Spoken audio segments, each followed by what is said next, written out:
Good morning, all of you. Welcome back to the channel. So let's start with today's analysis for 17th of June 2023. So, Union Minister's house torched by mob in Imphal and law and order has completely failed in the state of Manipur, says the Minister of State, and he claims it was not a communal incident. So, we've been talking about we've been using the term ethnic violence, which is going on in the state of Manipur, but still the violence continues. So, why, at what level is the government failing?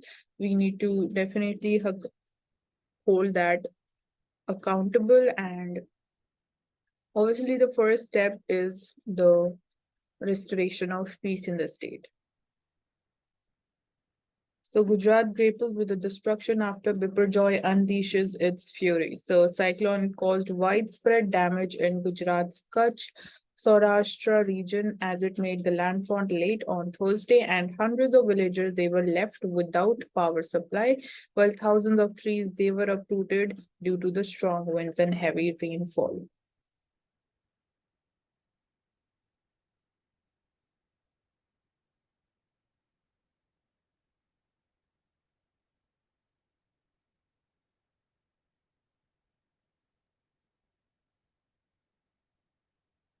So an East campus is also going to come up as far as due is concerned, and that would be opened in 2026. So that's small update.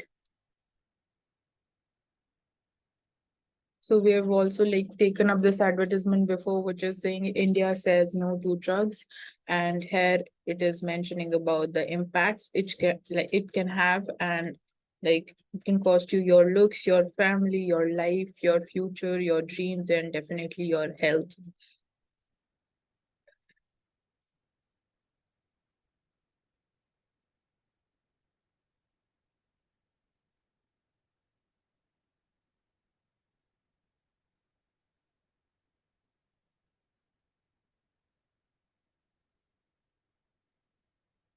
On the editorial page, this article is talking about railway safety, so listen to the voices from below. So after the incident in Odisha, definitely this topic has been in news and we have already taken this up before. So just quickly go through this once. So there's like a multiplicity of inquiries. So there are, however, a few unique features about this accident. Like for the first time ever, a railway minister not only visited the site of the accident, but also chose to remain at the site to oversee the relief and restoration work. And even more exceptional was the visit of the Prime Minister himself to the site of the accident. However, his statement that instructions have been given to ensure proper and speedy investigation of the tragedy and to take prompt and stringent action against those who found guilty, even as a statutory inquiry by the Commissioner of the Railway Safety was to begin. So this gave an impression that it had already been determined that the accident was caused by the human agency.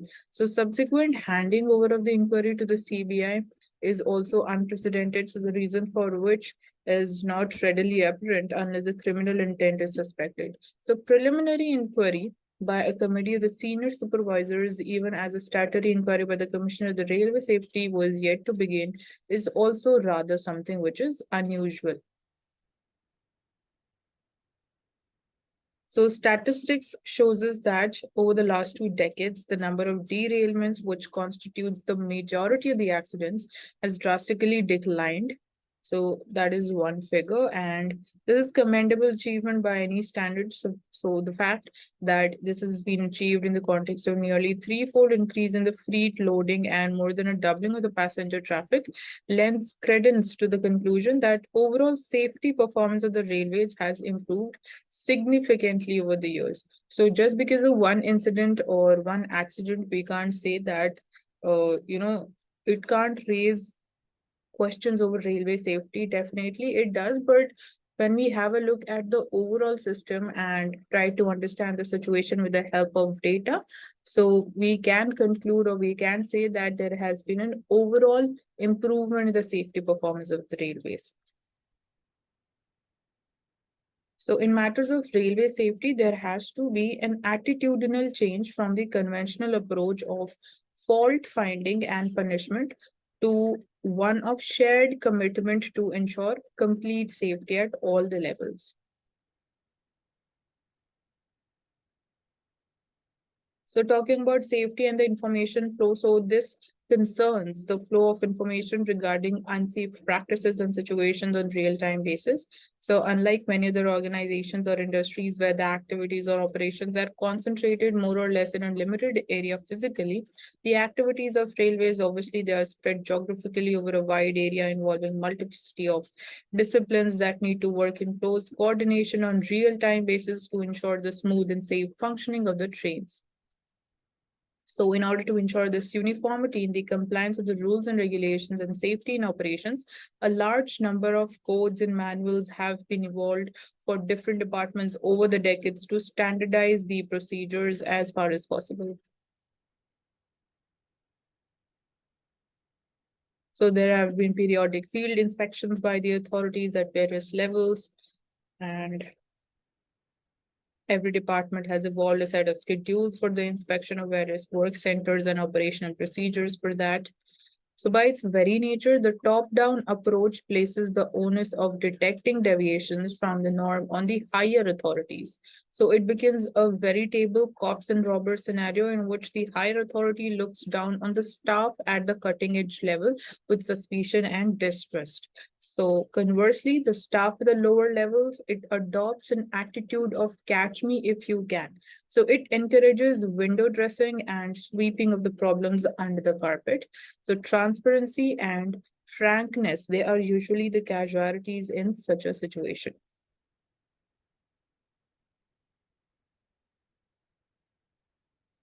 So when we talk about the real empowerment, so this is not some idealistic concept that we're talking about. So a system which is called the Confidential Incident Reporting and Analysis System.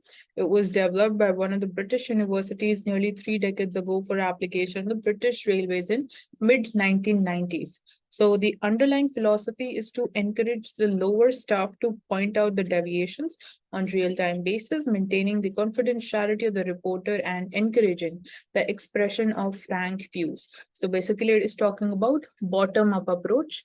Yes, definitely this can be written in the answers as well as what changes are required in the railways. So the system in effect, if it turns the conventional top-down inspection onto its head, that is, it is talking about the bottom-up approach, as I just mentioned. So this is in fact an example of real empowerment of the staff.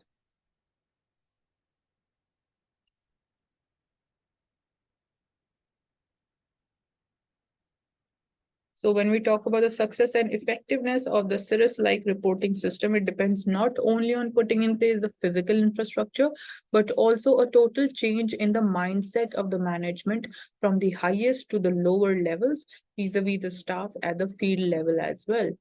So here we are talking about an attitudinal change from the conventional approach. So improving the safety and sustaining the improvement involves unremitting drudgery and hard work 24 into 7, 365 days, year after year, an unglamorous endeavor, all for achieving a non-event.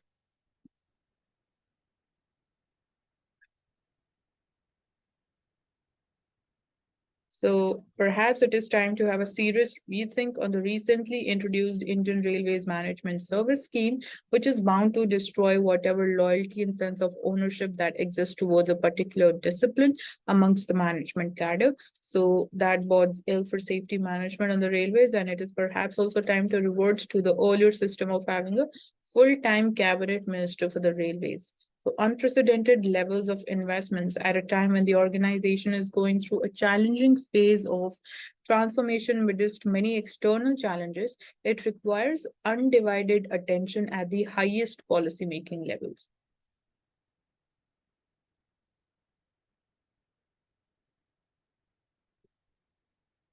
So the path to a new and imminent US-Iran nuclear deal. So this has been in news, and we like obviously we know sufficiently about the JCPOA, which was earlier the Joint Comprehensive Plan of Action between US and Iran. So that was the nuclear deal that was signed between US and Iran was given up by Donald Trump. So what the nuclear arrangement entails. So here Tehran is entering into the arrangement with no illusion that it will have a long-term value, as at best it will survive the present Biden administration. So what are the American interests involved? So since this is an unwritten agreement right now, the Joe Biden administration will not have to seek congressional approval right now. And since it does not call for easing of existing the US sanctions, so Republicans, they will find it difficult to attack the deal in the forthcoming presidential campaign.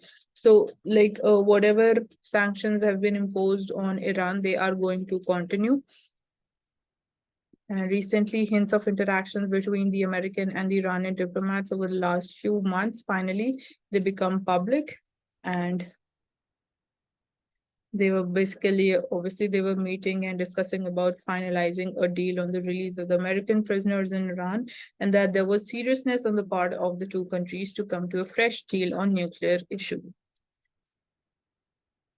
So US has long recognized that the joint comprehensive plan of action, the Iran nuclear deal in its original form, it couldn't be revived as it is. And US, there were now demands for a broader agreement that would address the Iran's development of the ballistic missiles also, its malign role in the region, and support for terrorism, matters on which there would be no headway with Iran. So basically, it is going to be much more broader in nature and not just restricted to the nuclear weapons.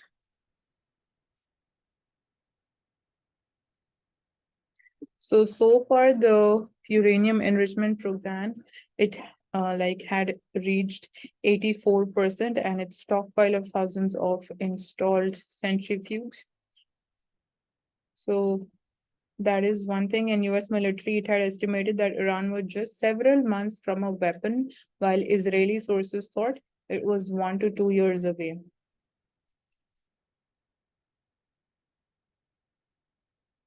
So one of the positive implications of this deal could be that it could end Saudi Arabia's own nuclear aspirations as well.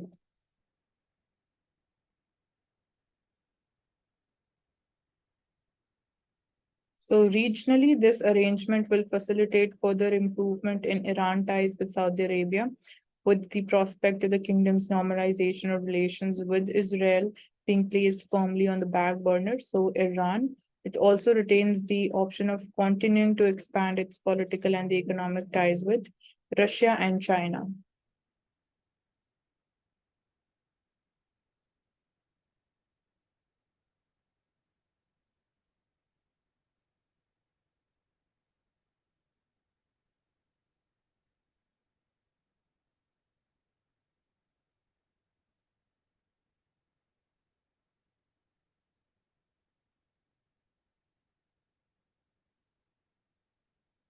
So warming oceans make it harder to forecast the cyclones in Arabian Sea. So experts, they say cyclones in Bay of Bengal being far more frequent. They were better understood also. But Arabian Sea has seen fewer cyclones historically because of relatively colder sea surface temperatures, but now it is heating up more than average. So that is basically hinting towards a possibility of increased number of cyclones even in Arabian Sea.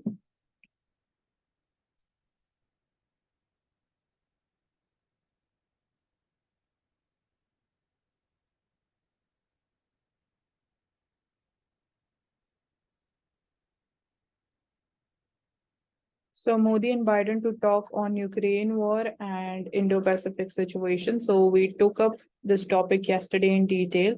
So the impact of war will be a priority conversation during the Prime Minister's visit to US. So a common assessment system, it has been mooted for all the defense officers. So as efforts, they continue to create an integrated theater commands to bring in the integration and jointness in a step towards evolving the common parameters. There will be a common annual confidential report beginning first with seniors. So initially, a common ACR for 2 and 3 star officers of the armed forces has been approved to be implemented. So the implementation timeline is approximately 3 to 4 months. And this is a much needed reform among other HR related measures towards achieving commonality in the procedures, assessments, and lead to better outcomes before the creation of theater commands that the CDS is tasked with to create.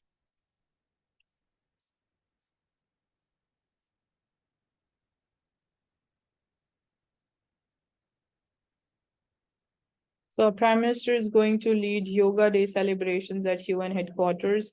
So he will receive a ceremonial welcome at the White House, and a statement has been issued by MEA said.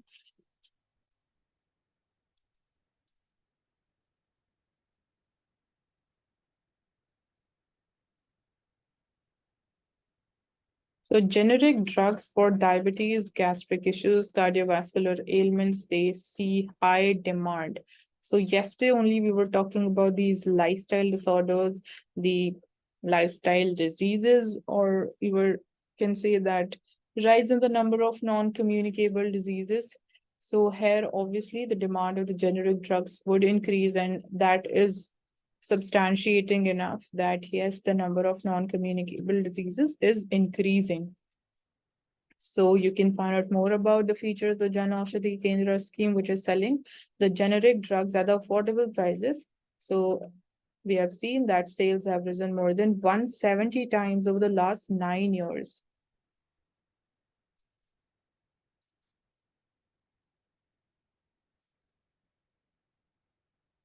So the drugs which are sold at these Jan Aushadhi Kendras, they are 50% to 90% cheaper than their branded counterparts. So there are plans to increase the number of drugs and surgical equipments available at these Kendras by the end of this year. So Jan Aushadhi Kendras, they will be increased to 10,000, and the product basket of 1,800 drugs and 285 surgical items is expected to go up to 2,000 and 300 respectively.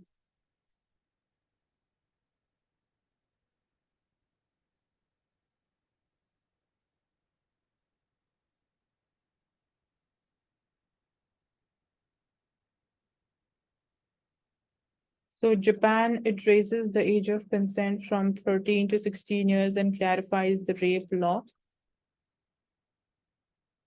So reforms which also clarify the rape prosecution requirements and criminalizes voyeurism cleared the parliament's upper house in unanimous vote.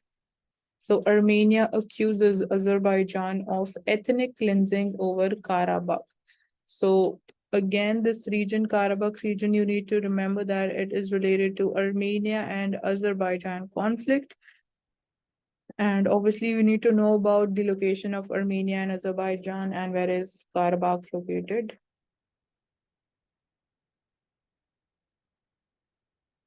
So missiles target Kyiv as African peace mission visits Ukraine. So delegation included the presidents of South Africa, Senegal, Zambia, and the Comoros Islands. They seek an end to the war and ensure food and fertilizer deliveries to their continent.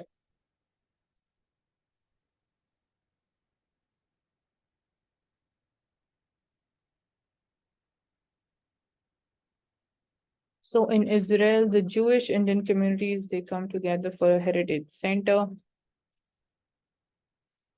So what is India's position over this Israel-Palestine conflict? That is one thing that we need to know.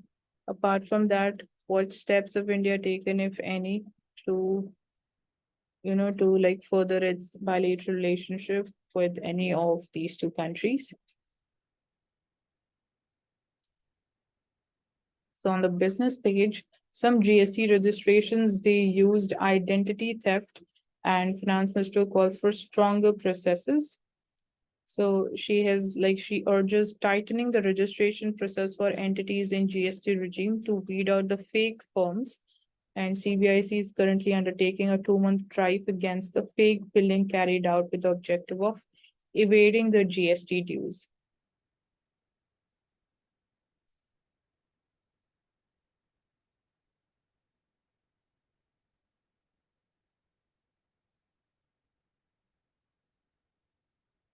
So SEBI has issued norms for the online bond platforms. So it like SEBI on restricted uh, online bond platform providers from offering the products other than the listed debt securities on their platforms. So in addition, the regulator allowed them to offer securities like government securities, treasury bills, listed sovereign gold bonds, listed municipal debt securities, and listed securitized debt instruments on their online bond platforms.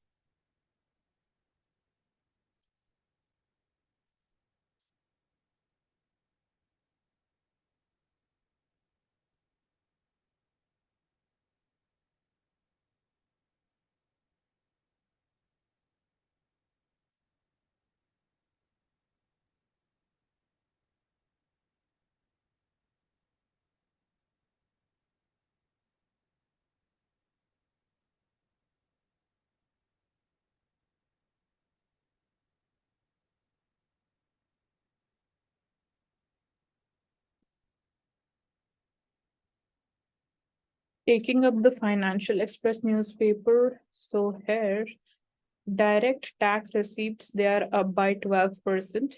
So quarter 1 advance tax jumps by 15%. So direct tax mop up. Yesterday we talked about the indirect tax revenue to the government. Even there we have seen an increase. So the direct tax receipts also, they're up by 12%. So the center's advanced direct tax collections for the June quarter from the companies, the LLPs and the individuals rose 15% on year to rupees the 1.16 trillion.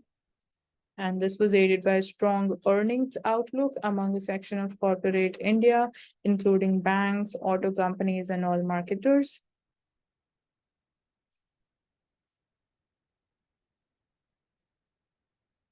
So right now we are seeing that the consumption demand, although it is still muted and leading to slow top line growth, softer input prices have boosted the operating margins of the companies in sectors like energy and construction.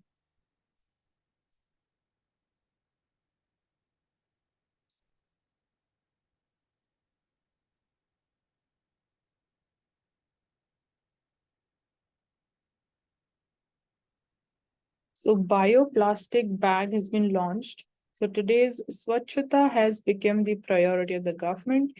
It has become the very principle for effective implementation of all other government schemes. So as we say that environmental aspect, definitely it has come into the picture. So Road Transport Ministry spends around rupees 59,000 crores till May end. So highway capital expenditure, we're talking about 22% of the outlay for the current financial year has been spent in April to May.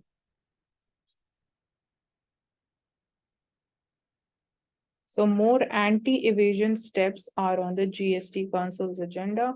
So here where the chairman of CBIC says that we are thinking of some other measures to plug the evasion, and we will take them through the due process of law committee and GST Council.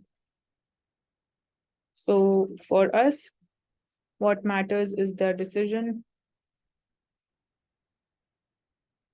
So right now we can say that rainfall is 47% below the normal so far, and Kharif sowing hit as the monsoon makes slow progress. So paddy area is down by 15%, pulses by 57%. So these are some of the concerns when we talk about there might be, increasing inflation because of food inflation or cereal inflation to be specific.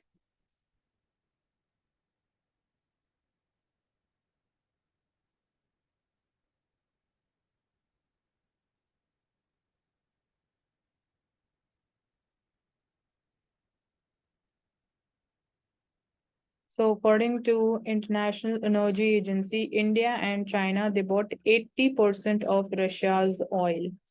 So top buyers were India and China. So India's imports of the Russian oil were 14% higher than in April and a fresh record high for the Russian crude flows into the country.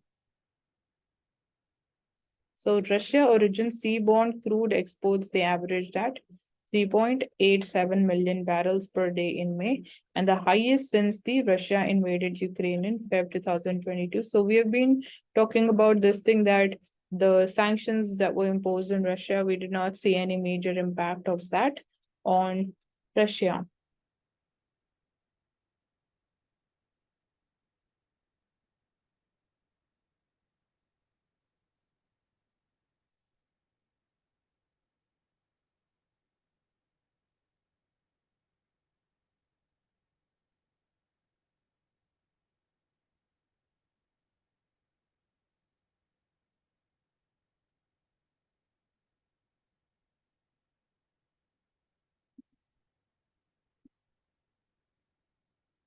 Taking up the Indian Express newspaper.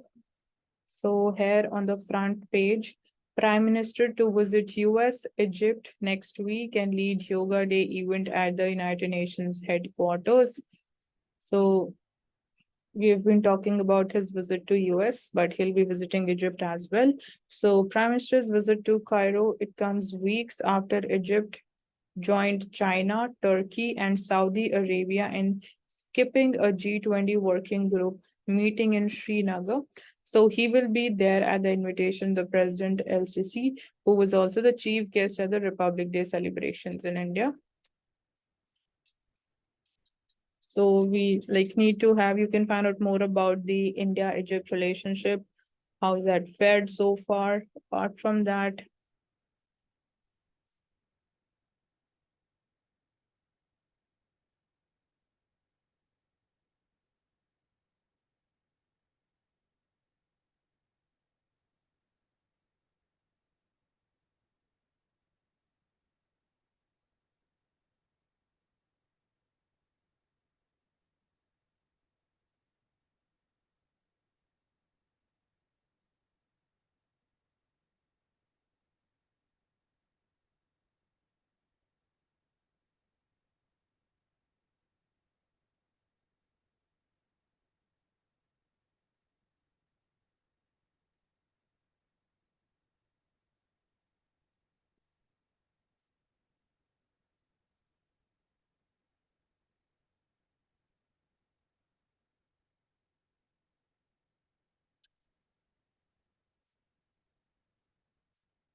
so when we talk about wheels of justice, so with charge sheet against Brij Bhushan Singh, needle has moved. So due process must begin insulated from fear or favor.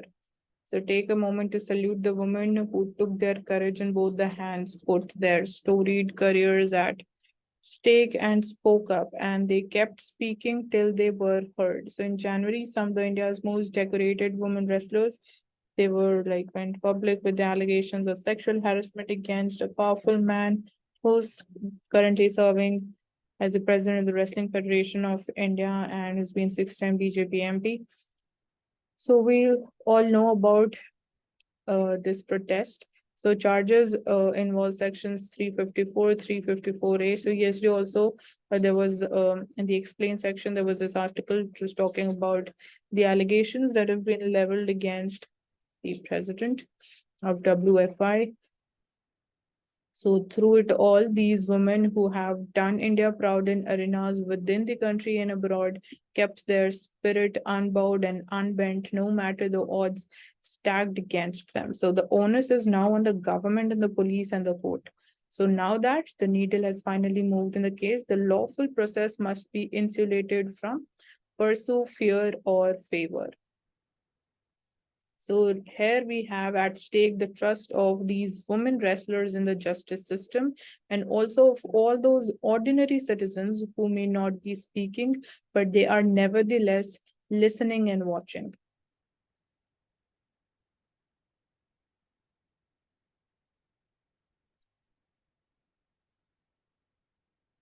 So yesterday again, we were talking about right now the issue going on between India and European Union over the import tariffs that we impose on the technological products that India is importing. So right now we have taken, both the parties have taken time to resolve this issue bilaterally, and only then if we fail at bilateral level, then we'll be taking up this issue with the dispute settlement body of WTO.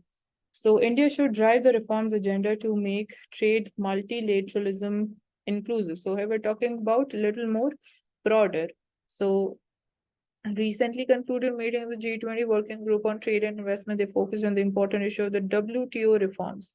So the topic is WTO reforms. So the appellate body, the second tier, the WTO is two-tier dispute settlement body. It remains paralyzed since 2019 because of the USA's continued nonchalance. So this is a part of the Washington's overall game plan to dilute the policing part of the WTO, which in turn allows it to pursue trade unilateralism without many checks. So however, the remaining G20 countries, they need to either persuade the US to change its position or resurrect the appellate body without the US. So these are the only two options which are available in order to resolve the situation. So the WTO was created in that era, was aimed at legalizing and policing the economic interdependence. So, however, today's world is dominated by the geo-economic considerations and heightened securitization of the internal economic relations.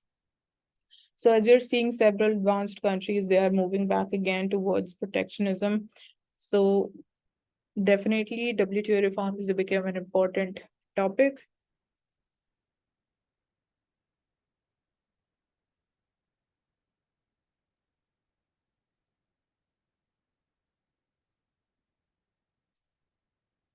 So the slowness of the consensus-based decision-making in WTO from 2017 onward, there has been a shift away from this principle towards plurilateral discussions on select issues such as investment facilitation. So while the plurilateral approach, it is a welcome development of the rule-making, there's a need to develop a multilateral governance framework for this plurilateral agreements. So and apart from this, it is imperative to address the transparency gap in the WTO, especially in terms of notification requirements. So trade multilateralism might be out of the fashion, but remains of vital salience for countries like India. So hence, India under its presidency of G20 should work with others to drive the WTO reforms agenda aimed at making trade multilateralism inclusive.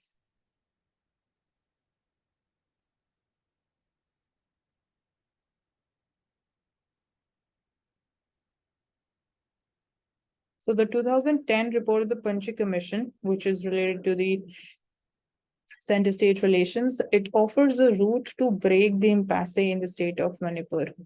So let's see how the recommendations of the Panchi Commission can help in this situation. So an important file lying dormant with the Ministry of Home Affairs since 2010, it could perhaps have like provided a political solution to the current impasse in Manipur and reduced the violence. So we'll just find out about the recommendations.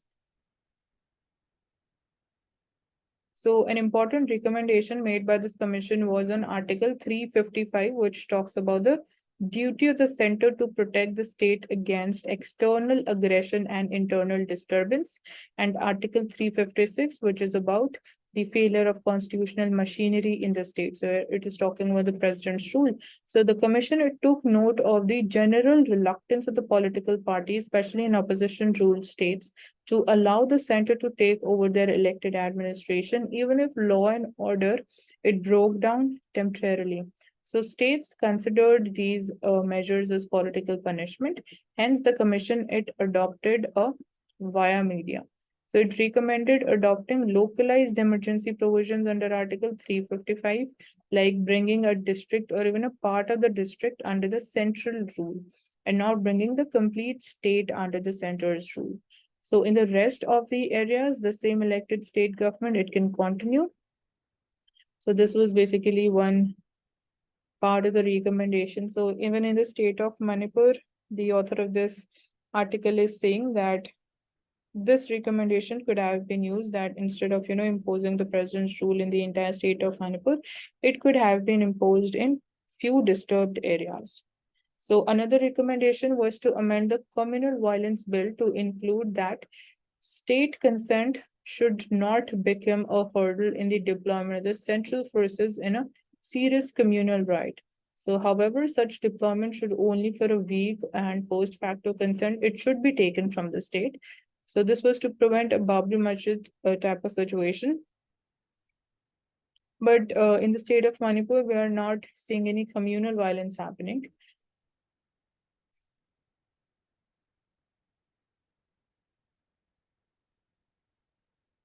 So these two basically recommendations could have been used, more specifically the first one. Coming to the explained page.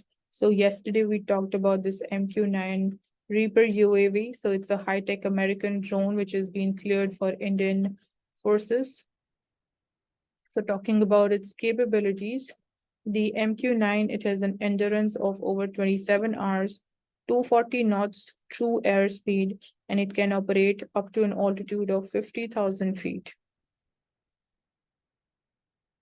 So it can carry 500% more payload, and it has 9 times the horsepower in comparison to earlier MQ-1 Predator. Talking about the surveillance and the bite. So if the deal it becomes through, so India will have 31 MQ-9s, including 15 for the Navy and 8 each for Army and Air Force.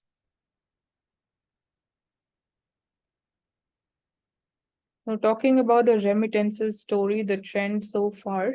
So, a World Bank brief projects India's remittance inflows to grow by just 0.2% in this year. And that is a dramatic slowing from 2022, when they grew by more than 24% to reach a record of $111 billion. So, why is this going to happen? Why are we forecasting this? So where the money has flowed. So let's understand firstly with the help of data. So top recipients of the remittances among the low and the middle income countries in 2022. Here we have the data. So this is like it is given, the figures are in US billion dollars. So it is for 2022. So you can see India is at the top, and we made the record of clearing this $100 billion of marks. So followed by Mexico, China, Philippines, Pakistan, like this you can have a look. And here this table is giving us the data for the percentage of GDP for again 2022. So as a percentage of GDP, Tajikistan, it gets like 51% of the remittances in the form of like the GDP thing. So Tonga, then we have Lebanon, Samoa, so Kyrgyz Republic, Gambia, Honduras. So here we don't have like India in the list. So it means that we are not having too much of remittances when we talk about or have a look at it in the terms of percentage of GDP. So India's inward remittances. So you can here understand the trend for different time periods. From 2017-18, we have the data. So for the next 2 consecutive years, it was increasing, but then again, it slided down in 2020-21, then again rose in 2021-22. Then when we try to understand the country-wise share in the inward remittances in 2020-21, US was having a share of 23%, then UAE was having 18%, followed by UK at 6.8%, Singapore was 5.7%, and then collectively other countries, they comprised of 34.4%.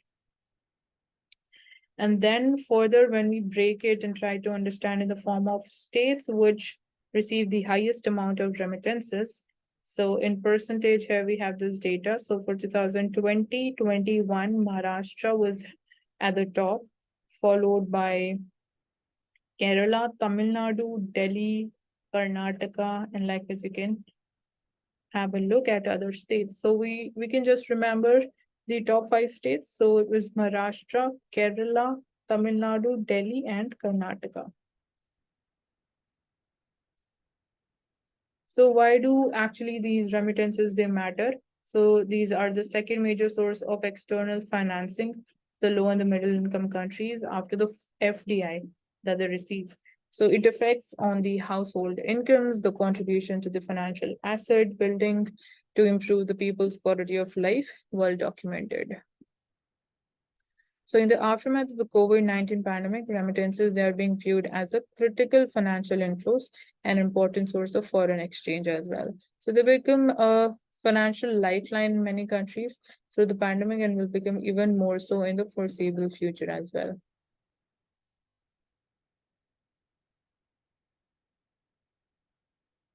So in India, the largest recipient in 2022 remittances were only 3.3% of the GDP. So from where and in which states does India receive the remittances? So the share of the Indian migrant stock in the advanced economy, especially the US, the UK, Canada, and South Africa has been around 30%. And the India Gulf corridor is the second busiest migrant corridor for India. So the compositional shift in India's migration, so dominated by the high-skilled white-collar workers towards the advanced economies, augurs well for the remittance inflows. So we have talked about which states get the highest amount of remittances. So what happened to remittances to India in 2022? So when we made this record of $111 billion, the inflows, they represented 63% of the South Asian inflows, which grew by more than 12% in 2022.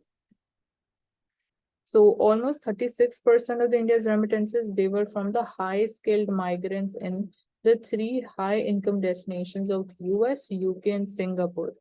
So you can remember that it is less than 50% when we talk about the share of high-skilled migrants sending remittances into India. So post-pandemic recovery, it led to a tight labor market in these regions, and wage hikes boosted the remittances to India. So India's other high income destinations also had favorable economic conditions. So high energy prices and low food price inflation, the GCC countries, the Gulf of Cooperation Council countries, which remains the single largest destination for the less skilled South Asian migrants, had positive spillovers. So that's why we were able to hit a record. And what kind of remittance inflows are expected this year?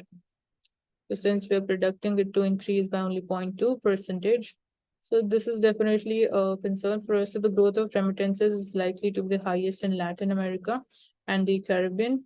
So remittance growth is expected to be lowest in South Asia, mainly because of the high base of 2022, along with slowing demand for the IT workers in US and Europe. So these two factors would be responsible for such a meager growth this year. So in addition, the weak balance of payments conditions and exchange controls are expected to divert remittances to informal money transfer channels in Pakistan, Bangladesh, and Sri Lanka. So talking about fish kills, so low levels of dissolved oxygen, which is more common in the warmer water, causes large numbers of fish to die. So here you can see in this picture, like as far as you can see in this picture, you can just see the fishes lying on the coast.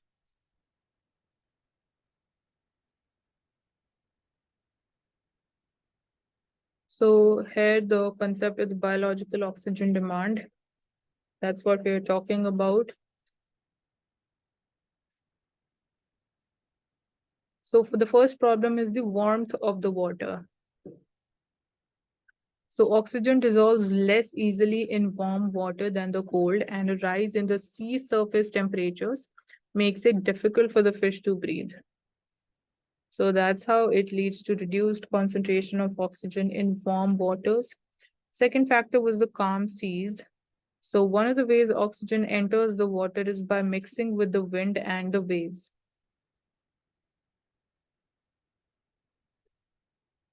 So the higher would be the calmness of the sea, so the less would be the like the rate or the amount of dissolution of oxygen in the water. So the third problem was the weather.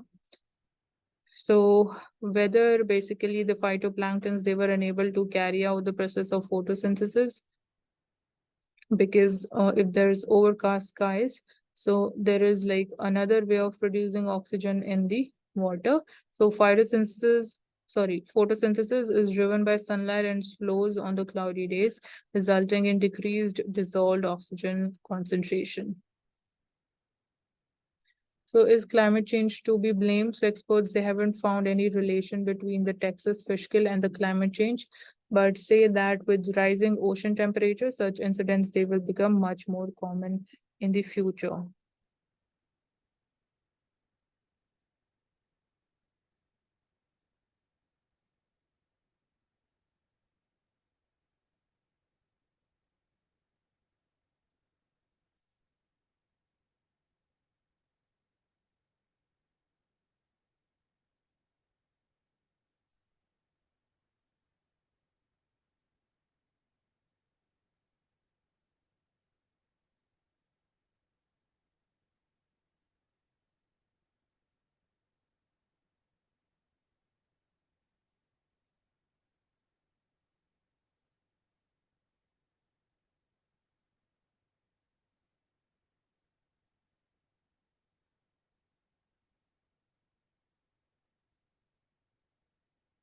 So private banks slippages, the write-offs from the COVID-19 recast, they nearly double those of the public sector banks as per a report.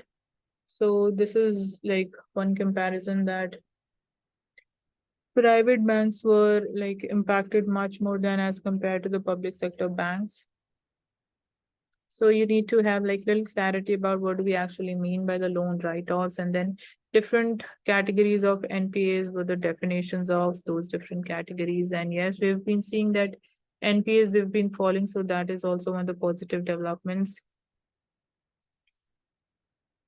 So that's all for today. Thank you so much for joining us in today's analysis video, and do subscribe to the channel and hit the like button.